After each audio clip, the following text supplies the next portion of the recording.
Well, hello everyone, and welcome back to the channel for this episode 17 on Calmsden Farm with me, Farmer Murphy. Well, I know it's been a little over a week since I posted anything. Um, Unfortunately, just couldn't do any recording in there. Our granddaughter brought home a nice sinus cold from the daycare that kind of ran through the house, and it's taken a little while for the cough to dissipate to the point where I can record. You still may hear the sound cutting it out, but I was anxious to get on this and get it done. So, as you can see, it is the last day of February for us here on the farm, and we are up at our market garden, as we so often are these days, it seems. The reason for that is I wanted to show you how we managed to do so well on our loan. If we take a look at that,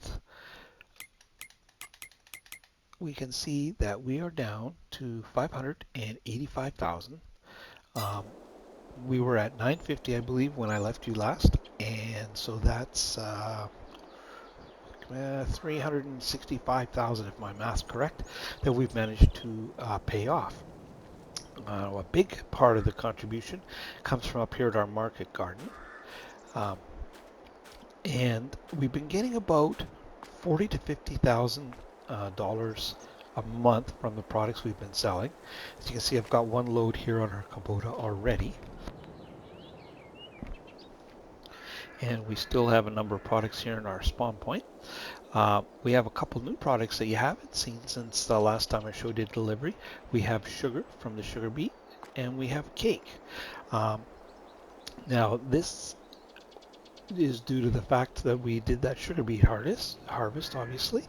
So I put about, I think it was 70,000 liters of sugar beet into here. That's enough for us to have making sugar continually for the year until we get another harvest, and to make our cakes for a year if we have the other constituent parts we need. Then I sold at its peak about just over $70,000 worth of sugar beets, and we have the benefit from the sugar beets of the cut sugar beet in our biogas plant. So roughly, I think the sugar beet are worth about $200,000 a year to us, kind of in round numbers, somewhere in that neighborhood. So basically, in 2 harvests, we'll have nearly paid for all that sugar beet equipment, which I think is not a bad deal at all. But I guess instead of standing here yakking, we could actually make a delivery.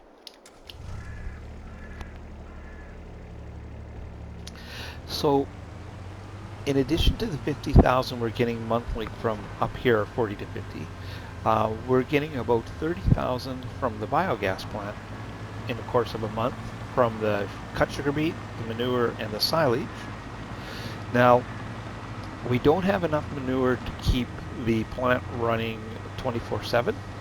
I did, while you were away, add in another 5 cows, but mostly because we're not got the milk production that we need to keep the factory up here going 24/7.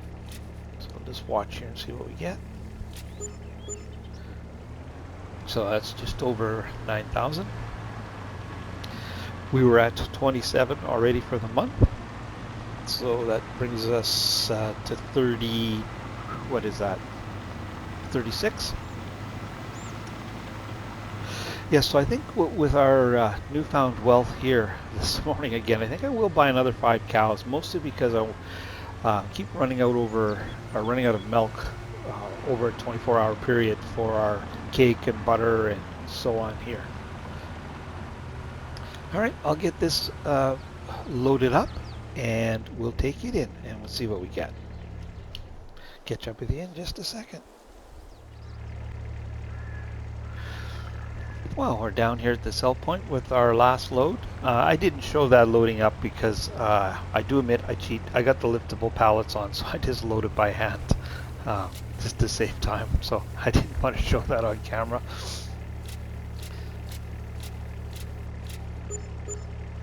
So there was, what, 16, 17, 18,000. So that will take us, if my math is correct, right up to around our 50,000 mark. I'll check here in just a second for the month. Right on target. And like I said, it would probably be a little bit more if we didn't keep running out of milk. Yep, 53,000 of products we sold this month from up here. So that's not too bad. Now, I currently have corn in here in this open air garden. It runs between corn and strawberries. Initially, I took this corn down and put it into our pig food production, but I now have about 20,000 liters in there, I think it is, or just under. Enough anyways, I figured, to make almost 40,000 liters of pig food. Because I was worried we might run out, but as it turns out, if we take a look at our little piggies here, they haven't been using much pig food at all. We were, what, just over 60 in both of those. So I figured if I had enough parts to make another 40, would be more than enough. And so I've been throwing this in and making seed for our spring seeding, and I need to bring some seed up here. We should take a look and see when we're going to get new bursts here. Probably next month. Sorry for that sidetrack. The other thing I need to do up here is, you can see the potato boxes are all sitting here. I can't distribute these because they go both to our farm production, or pig food production, I should say, down below, and then our production up here. So I have to bring, when the spawn point gets full, I bring the telehandler up and move them all and dump them in our farm production.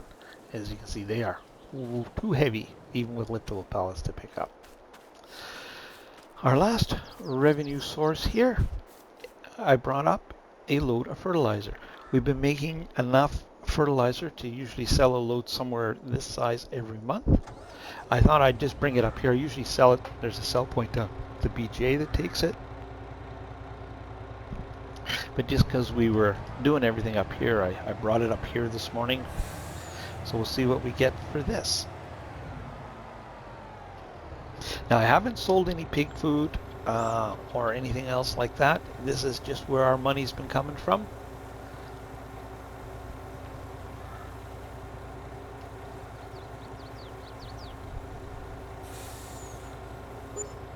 And there we go. So price isn't as good up here as it is down below, but no bother, no matter. Anyways, so that brings us up to 100,000, and so that, most of that goes back onto our loan. All right, I'm going to carry on and get these other little chores up here done. I need to top up the water, and I am going to buy 5 more cows in, and we're going to get set up and do some fertilizing. So I will catch up with you in just a minute. Right then, I did bring milk up to our market garden here. I did confirm we were out again. Milk is used in our cake and cheese, which are 2 most profitable items. So that's why I keep bringing cows in, to try and keep up with that, so that those productions don't stall. And I wanted to mention as well, I put this as our potato garden. I put it on soybeans. We have quite a large supply of potatoes to work on in our production facility. So I do alternate this one onto soybeans because I use the soybeans for mineral feed in our farm production down below to make our TMR. So I've switched that back. And I know I mentioned I brought the telehandler up to move these potato pallets, but I can't remember if I said why. And that's because I used to have it on distributing, but now not only does our farm production up here use it, but so would our pig production if we were using them. So I remove them by hand now, so that I don't have to haul potatoes up from down below. So can't remember if I said that, so you either know once or twice. That's kind of the nice thing. When you get to my age, I get to experience so many new things over and over again. Anyways, guys, I am going to go get those cows, and then we're going to get in the field. We'll catch up with you in just a bit.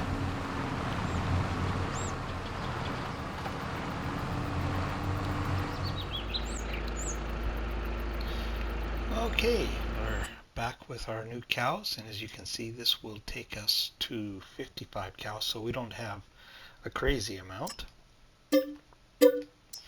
And some of those are due to new births. If we take a look here, you can see that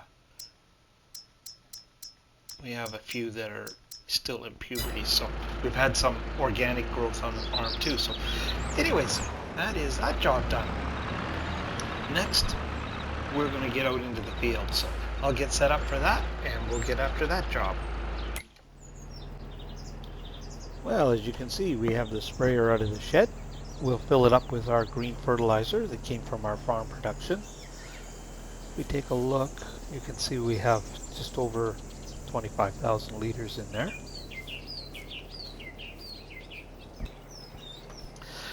In case you missed it, we'll just review how we get our so-called green fertilizer. It's easier to come down here to the production and just open it up from here, and then we don't have to scroll through all of them. You can see we're out of grass, so we have processed all our grass for the year. And if we scroll down, you can see we can make from our grass, if we add water, we get silage and digestate.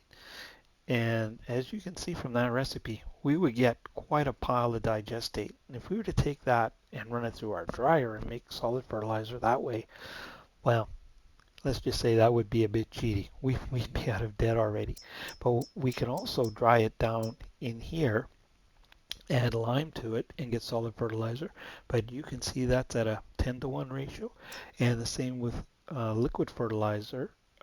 We can take our digestate and turn it into liquid fertilizer, but at a 10-to-1 ratio. So that uses up a ton of that digestate, where if we put it in the dryer, it's a 2-to-1 issue. And actually, since we're not making any more, I'm actually going to turn the solid one off. What I've been doing with the solid fertilizer right here is throwing it into our distributor to go to our market gardens. I know they're full, and there is a little bit of fertilizer still in the distributor already. So, and we're not making any more digestate here, and what, we're 200,000 liters just over. So that's 20,000 liters worth of liquid fertilizer. And although our grass isn't going to use much, we certainly will when we put our other crops. Slow fill from this tank. I do like this sprayer. Doesn't break the bank. It's got a nice road speed, so it's easy to, rip between the fields, and good working width and speed. Just wish someone would modify it and put the weed sensors on it so we could do our weed control with it as well and not need another sprayer. I know there is a pack of modified sprayers that I don't remember the model, but what he did is he put the weed sensors on the Rubicon.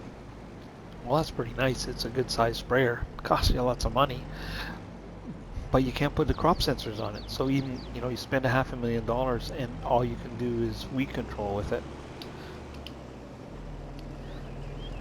No one that I've seen anyway has done a self-propelled sprayer that you can do both weeds and the fertilizer using the crop sensors on. Now there may be, and I've missed it, but I haven't seen it.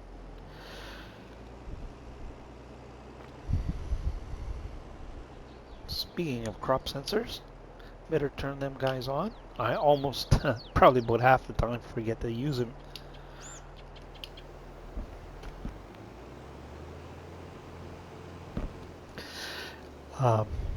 It gives you an extra 5% or 5 points to your environmental score if you have crop sensors on when you're fertilizing.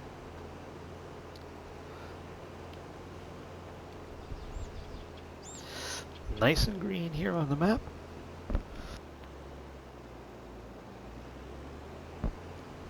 Not so much here in Alberta in real life. It's just about mid-November, and we have about a foot of snow on the ground.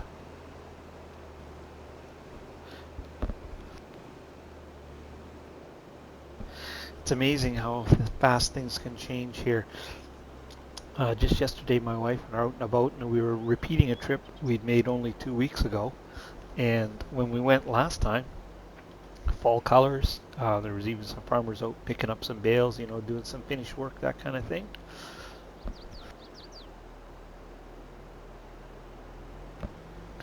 And this time, everything's white. Enough snow to completely cover the ground.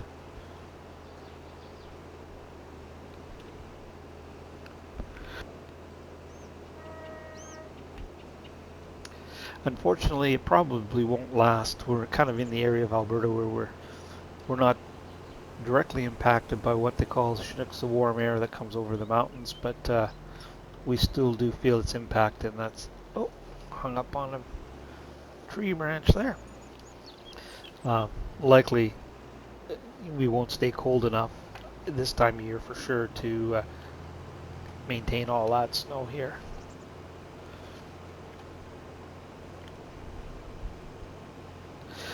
So it's just our grass fields we need to do. Our crop fields were already done, and grass fields don't take as much fertilizer. Oh, darn it.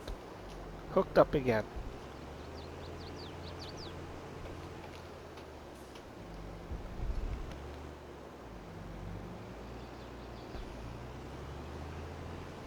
Guess there really is no need to go that close.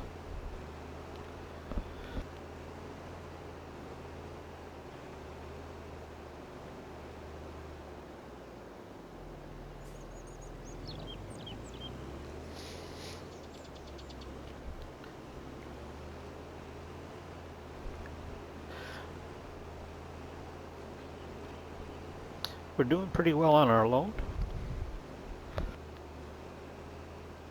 As you can see, we're paying off about 150, maybe close to 200,000 some months. So I think we'll definitely go ahead with our plan to buy that field south of the sugar beet field and plow them together and put corn in there and move our sugar beet to where our cornfield was. It's just a tiny bit smaller than the where we had sugar beets last year.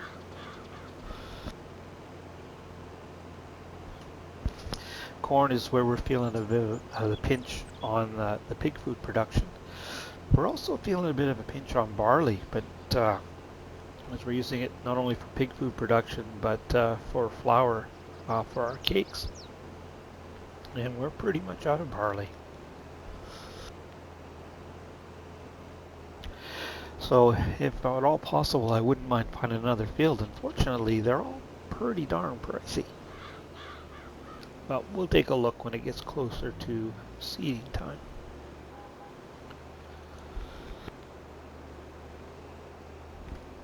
See if we can't come up with a plan. Because we also could use a little patch of soybeans for mineral feed production rather than swapping our open air garden all the time.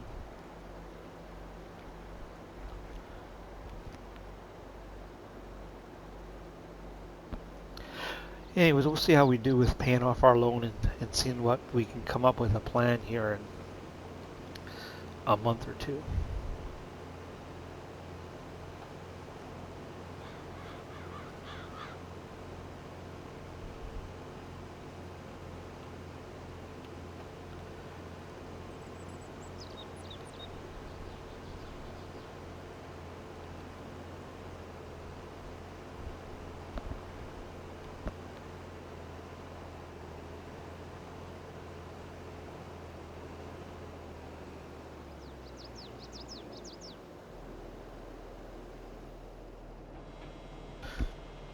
Well, there, that made pretty short work of that.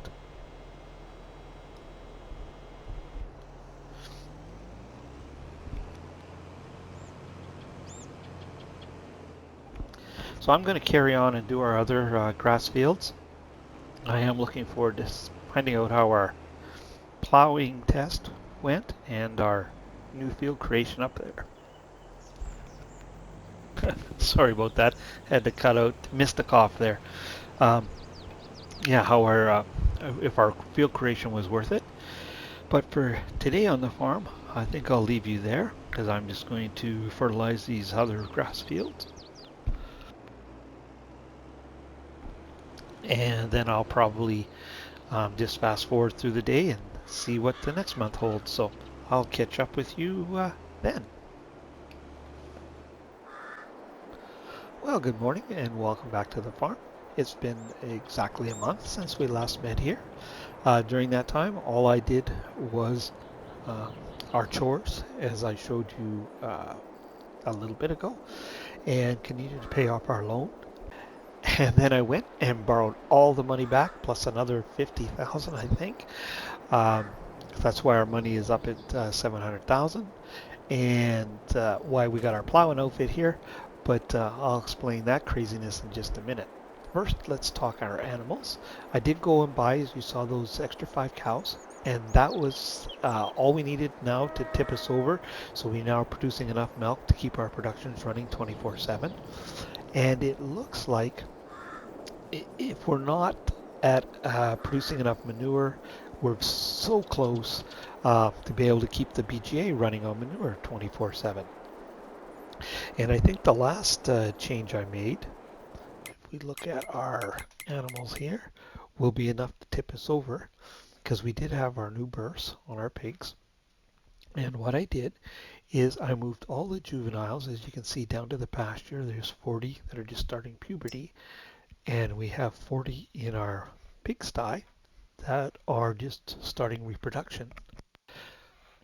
Those are all our adults, so they'll be contributing to the manure and the slurry now. So, the very little manure and slurry we got before is now going to be doubled. And I think when you double very little, you get not much, I think is a technical term, but it all helps. And it should be certainly enough to push us over the edge. That's how close we are on the manure production. So, and I'll continue to do that. We'll keep the young ones down here because they don't produce much manure and slurry. They also don't eat as much, so I need to just mostly focus on keeping this pen full, and we'll have the adults up here. So change I made there. So what's that money about? Well, on the farm, as you may recall, when we started, we had kind of uh, 3 main objectives. Have all the animals and be self-sufficient for feeding them, expanding the farm uh, in arable land, and getting out of debt. Well, we've actually accomplished none of those yet, but we're close. But we are going to accomplish the expanding the farm one. That's why I borrowed that money. And the reason I'm going to do this now is because rather than waiting, is we don't have quite enough arable land to support all the animals and productions we have. We're out of corn, we're out of barley. Now we made it through this year, but if we didn't do something now for the coming year, the coming winter, we would likely run out. So we really can't wait. And the other thing we're out of is grass. Uh, our farm production down here is totally out of grass, so we're not making any digestate, which means we're not drying down any to fertilizer, so we're losing opportunity there. So we decided to do this now. Um, and if we take a look at the map here, as you recall when we started, we had these 3 fields here and this group of fields here. Then this Burgess we also got, which was nothing. Didn't cost us anything, which we gained this field here, where our market garden is, and this little grass field back in there. So we have added field 23 where we had our corn, and we, last fall purchased 20 where we had our sugar beets. So what we're going to do is, and we talked about this, we're going to buy field, I believe it's 22 here, and we're going to put that together, and that's now going to be our cornfield. So we're going to significantly increase our corn acreages, so that'll help with our pig food production. Now, if we look at this field, you can see it was 6 hectares.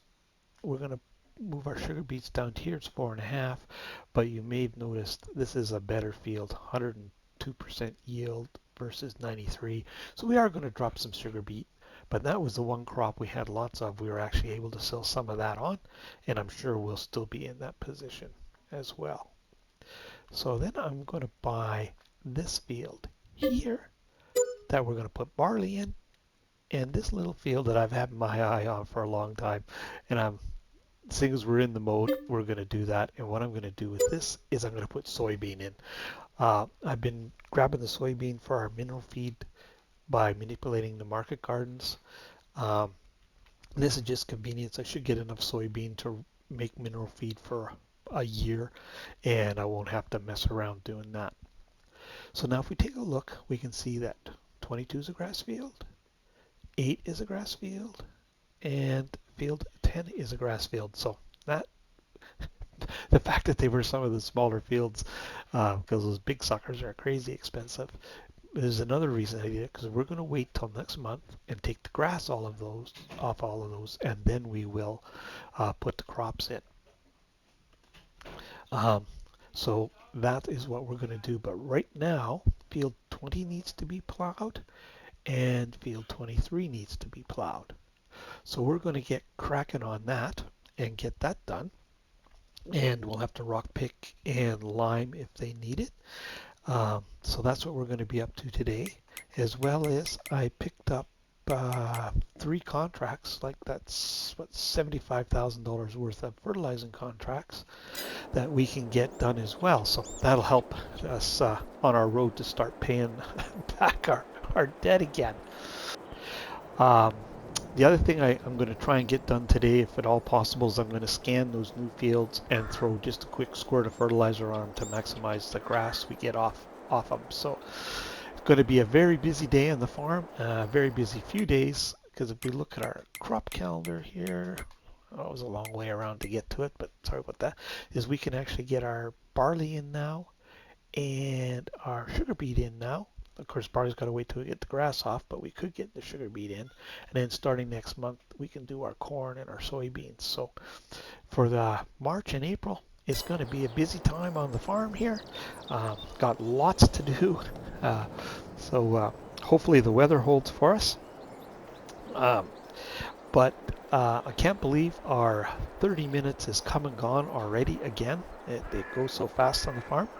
So I'm going to leave you here for this episode, and we will bring you back in and give you updates throughout the day as things are going along at the start of the next one. So if you're still with me, I really appreciate you watching. If you found this entertaining or informative anyway, please hit that like and subscribe button. Really appreciate it. If you want to see when other content like this lands, you can hit that old notification bell. But for this episode, that's it. And Farmer Murphy signing off. Till next time.